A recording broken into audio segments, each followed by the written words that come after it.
د یوې څلورزولي دوه رسونه په ترتیب سره په 0 9 او 3 څلور ټکو کې دي.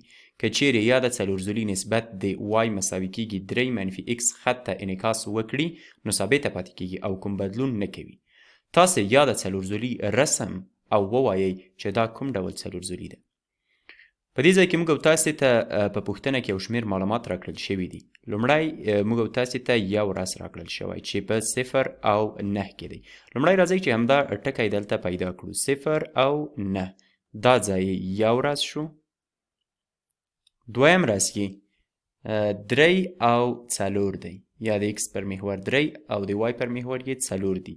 مختصر x په محور 3 او د y په محور هم 4 دا ځای دی. دا یې بل راس شو. له دې څخه وروسته دلته یې ویلي که چیرې یاده څلورزولي نسبت د y مساوي کیږي 3 منفي x خط ته انعکاس وکړي نو اوس به راشو او دا خط به رسم کړو. که چیرې دې ته وګورو دا خط د مثبت 3 په ټکي کې د y له محور سره قطع کوي یا دا ځای د y له محور سره تقاطع ده او میل یې منفي 1 دی. نو موږ او تاسې به اوس راشو او دا خط به رسم کړو په داسې ډول سره. که چیرې موږ او تاسې د x په محور یو واحد ښي لوري ته ځو نو د y په محور به یو واحد ښکته خواته راځو او په همدې ترتیب به داسې دې خواته هم ادامه ورکړو. په داسې ډول یو خط راځي. ښه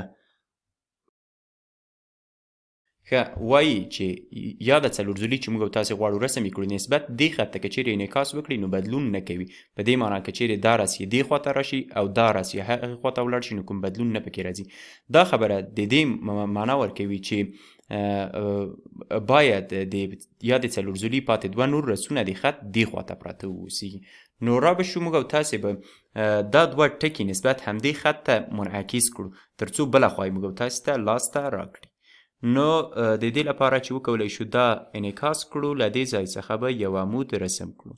د عمود د رسمولو لپاره موږ او تاسې مخکې اصول لوستي وو چې کوم وو. د هماغه قواعدو په پام کې نیولو سره به موږ او تاسې دلته د دې انعکاس رسم کړو.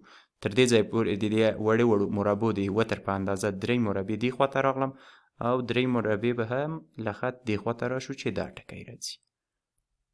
دا د پورته یا لمړني ټکي یا لمړني راس انعکاس شو چې تر دې ځای پورې راورسېدو.